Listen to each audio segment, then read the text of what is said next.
Alright, welcome back to my YouTube channel. I'm Magnis Vlog. Ito, talagang matindi, mainit na naman mga kaibigan. Ito ang ating tatalakayin tungkol dito sa pagbaliktad ni Senador Bato. Tungkol dito sa ika nga po ay matinding pag-aresto ni Kibuloy.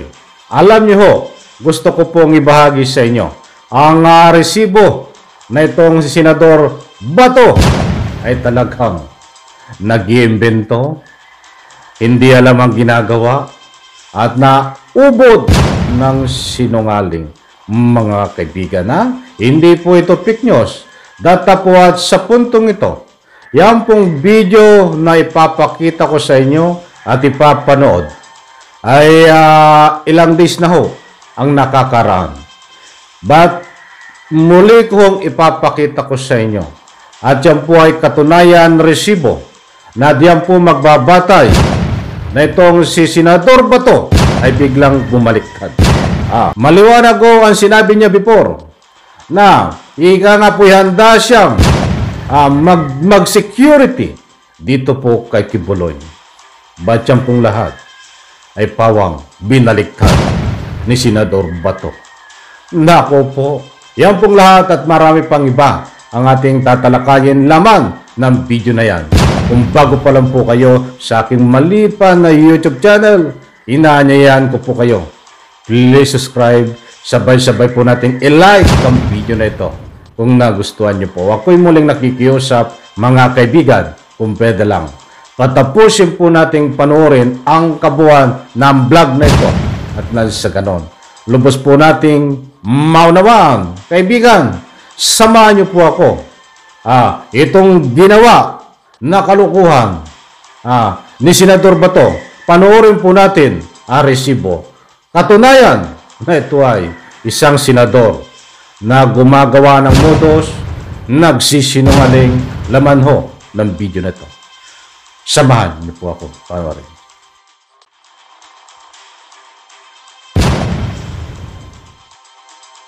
I, being a senator and a member of this of the Senate, I'm willing to provide him security. Ako mismo. Kung punta ka dito, tingnan natin kung may babaril sa'yo. Dito sa Senate building. Punta ka dito. Kung andito ako, walang pwedeng makakapatay sa'yo. Walang pwedeng makakabaril sa'yo. Andito ako. Yun ang aking assurance sa kanya. Handa raw si Senator Bato de la Rosa na bigyan ng security escort si Pastor Apollo Kibuloy. Kasunod yan ang inilabas na arrest order ng Senado laban sa pastor. Nasa frontline na balitang yan si Camille Samonte. Palibot ng harang at bantay sarado sa mga gwardya ang gate ng Prayer Mountain ng Kingdom of Jesus Christ Church sa Davao City. Matatandaang sinabi kamakailan ng abogado ni Pastor Apollo Kibuloy na nasa Davao lang ang lider ng grupo, partikular umano sa Prayer Mountain. Ayon sa Davao City Police Office, nakahanda silang arestuhin si Kibuloy anumang oras pagkatapos ilabas ng Senado ang arrest order. Pero pwede rin naman daw dumiretso ang mga tauhan ng Senado sa pag-aresto kay Kibuloy. Paalala lang ng pulisya. Si Pastor Kibuloy naman is maraming mga supporters, so iwasan natin dito ng mga baka magkagulo. So mas okay kung may coordination sa Davao City Police Office. Kung hihiling naman daw ng escort ang kampo ni Kibuloy sa mangyayaring pag-aresto, nakahanda raw sumama ang kilalang malapit sa pastor na si Senador Ronald Bato de la Rosa. Wala problema. Kung hihingi ng tulong sa akin yung Saldial Arms, sir, kaibigan mo man si Pastor Kibuloy. Alam namin, sir, andyan siya. Para walang gulo, sir. Baka pwedeng samahan mo kami, sir, at ikaw humarap doon. Para walang putukan na mangyari. I'm willing to do that. Bukas din daw si De La Rosa na bigyan si Kibuloy ng security kapag humarap na ito sa Senado. I, being a senator and a member of this of the Senate, I'm willing to provide him security. Ako mismo. Kung punta ka dito, tingnan natin kung may babaril sa'yo. Dito sa Senate building. Punta ka dito. Kung andito ako, walang pwedeng makakapatay sa'yo. Walang pwede makakabaril sa'yo. Andito ako. Yun ang aking assurance sa kanya. Sabi pa ni De La Rosa, kahit hindi siya sang-ayon sa inilabas na arrest order kay Kibuloy, susunod siya sa Senate rules. Pagdilinaw pa niya, pinaaresto si Kibuloy hindi para parusahan, kundi para humarap sa pagdinig at sagutin ang mga aligasyon laban sa kanya.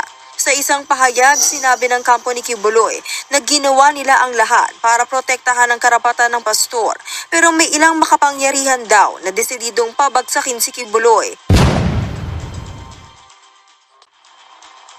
Alright, shoutout po at shoutout News 5, ipaintulot ang paggamit ng inyong video clips. Ito, at talagang yan pong video na yan mga kaibigan ay March 20 naganap.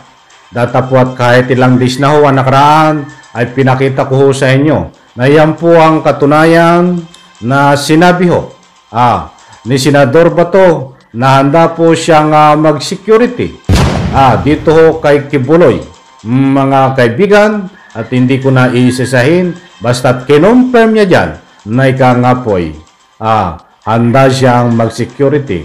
But yan lahat to na naririnig nyo sa video na yan, sa gulong ng video, ay in one word, ay dininay ho ni Senador Bato. Nako po, anong klaseng mayroong senador utak ito? Alam nyo, March 20, nagpahayag siya ng ganyan. At itong March 21 naman, ay iba ang kanyang pahayag. Bibigyan ko po kayo ng mga resibo. At nang sa ganun, ay para naman hindi masayang ang panonood nyo dito sa aking maliit pa na YouTube channel. At ayaw ko kayong mabigyan ng anumang fake news. At ayaw po tayong magbigay dito na ika nga po'y mga kuro-kuro lamang. Na ika nga po'y walang batayan. Ito, March 21, ipaplas ko ho dyan, naka-plus. Diyan sa ating screen, pwede nyo pong bisitahin, nandyan. Pwede nyo i-screenshot. Yan po, March 20, sinabi ni Senador Bato na kung gusto niya, ako mag-security kay Kibuloy, kahit na one man security, haharangin ko lahat ng may threat sa buhay niya. And then March 21, ito naman ang kanyang sinabi.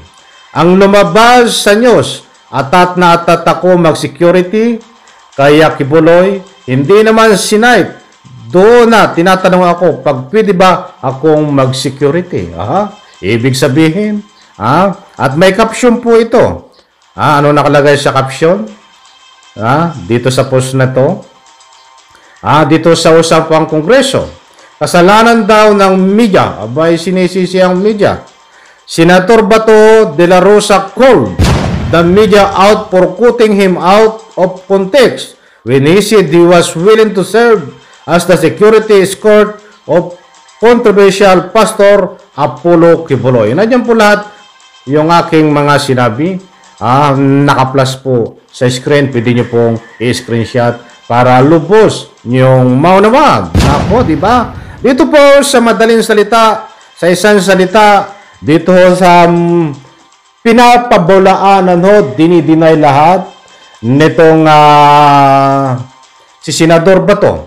Ang kanya po sinabi na willing siya, handa na mag-security dito po kay Kibuloy. Nako, matindi. Yan bang karapat-dapat na mamuno sa ating ika nga po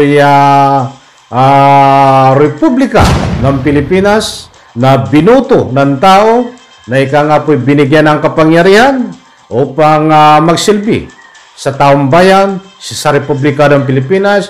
But dito pa lang kung susuriin po natin ang kanyang palabra de honor at ang kanyang takbo ng pag-iisip, ilang oras pa lang na nakakaraan ng mga binitawan niya na pahayag ay biglang binaligtad. Nako po, Diyos mio mabagin. Ano ang dahilan kung bakit binaligtad? Ito ba ay bangag din? Siyempre, hindi ito magpapahuli. Kung ano po ang kanyang ano to? Ang idol. Siyempre, ang pinupuo nito ay si Duterte. Kung matatandaan nyo, si Duterte din ay sinasabing bangag ang ating kasalukuyang Pangulo. Sinabi ngayon, mamaya ho, kinabukasan binaligtad din. Hindi raw niya sinasabi yun. Ganun ho ito, ang kanyang tagasunod din. Siyempre, mana-mana lang yan. Wag po nating manahin niya, mga ganyang style. Mana-mana lang. Itong sinabi ni Bato de la Rosa, ay binaligtad din, kinabukasan. Siyempre, mana-mana kay Duterte, di ba? Di ba? Mga kaibigan, ang gusto kong ipunto dito at ipaiwatig, ito po ay hindi magandang pangitain, lalong-lalo na kung ikaw ay nagsisilbi bilang isang senador na dapat ang tingin sa iyo ng taong bayan at dapat ang pinapakita mo, of course, ay kapaki-pakinabang, pagunlad ng ating bansa at siyempre tumutulong ka sa takbo kung paano mapaunlad ng ating bansa. At dito ang ginagawa niya ay pagwasak ng anuman dapat wasakin na kredibilidad kung anumang mayroon ang ating Republika ng Pilipinas. That's why hindi po naman nakakalusot. Bakit sinasabi ko na hindi po nakakalusot? Kahit dyan po sa comment section, dami po nagbibigay ng kanilang punto de vista na ito ay nagpipresent. Siya na ika nga po mag-score o mga security kay Kibuloy, ito si Bato. Dami pong nag-react na hindi tama. May nagsasabi na ito ay isang taktika, strategy para lituhin ang mga humuhuli. Kaya ginagawa ni Bato. At saka hindi rin karapat-dapat pinapasildo ng taong bayan para ika nga po gumawa ng anumang pakinabang. At siyempre, hindi ito pinapasildo ng taong bayan para maging security ng isang inaakusahan ng gahasa di umano at marami pang kaso na kinakabit kay Kibuloy. Ba't gagawin niya yun? Hindi naman siya pinapasildo ng taong bayan para maging ganon. Ang matindi ho dito, mga kaibigan, ay binabanatan siya ng kapwa natin, mahal na taga-subaybay, taong bayan, mahal nating netizen, na hindi ho sila sa pabor sa pinapakita galawan nitong si Bato na ika nga po'y pagpresenta ng security, maging security nitong si Kibuloy. Datapot sa puntong ito, kumuripas yun ng takbo. Di ba? Katulad nung kay Duterte, na ika nga po'y biglang bumaliktad, ay nabisto di ba? Na hindi tama ang kanyang ginagawa. Dahil walang masapat na ebidensya. Dito naman kay Bato, ay nabisto ang kanyang galawan dito, na pwedeng lituhin niya ang taong bayan, lituhin ang mga nanguhuli. Kunwari ituturo, pero wala doon. Yan ay isang punto de vista na public opinion, mga kaibigan. Kaya dito, hindi natin masisisihan. Iyang matatalino na mahal nating nagbibigay ng public opinion diyan sa comment section. Yan na po ang hagupit nyo. Yan ang hagupit nyo dito kay Senator Bato na biglang bumaliktad, napigilan nyo ang masamang balak nito. Ang mga taktika, strategy na galawan na sana'y matutuloy ito kung hindi dahil po sa inyo, sa hagupit at matindi na mga banat nyo dito, diyan no sa comment section, nandiyan na po ang resulta. Umuripas ng takbo, umayaw, napigilan, di ba? Sabi nga niya, hindi ko sinasabi yan. Sinisisi ang social media. Sinisisi ang mga nagbibigay ng public opinion. Sila lang daw ho ang nagsasabi niyan. May mga rason ho diyan na mga sinabi, ba't hindi ho yan katanggap-tanggap? Kung lalawakan po natin ang ating pangunawa, sa madalit salita, ay dinidinay niya po ang mga sinabi niya. Yan po ang dahilan. Nagipit, naipit, hindi matanggap ang kanyang mga banat, ay tama lang banatan nyo ho yan. Kaya patuloy ho nating banatan ito. Diyan sa comment section. Ano man na inireaksyon nyo dito, na ika nga po pagbaliktad niya at minamali pa ang mga nagbibigay ng public opinion. Sila daw ho nagpapalaki. Mga kaibigan, kagagawan lang daw nyo. Kagagawa ng media. That's why, pues, Senator Bato, bistado na ang galawan mo. Hindi makakalusot yan. Muli po, pagpalain po tayo lahat. Sabay-sabay po nating i-like ang video na ito. Isang like lang po. Very importante yung malaga. Paki lang po diyan sa comment section. Punto de vista, public opinion nyo po. Huwag kalimutan. Bye-bye. Palakpakan. Wala tayong oras.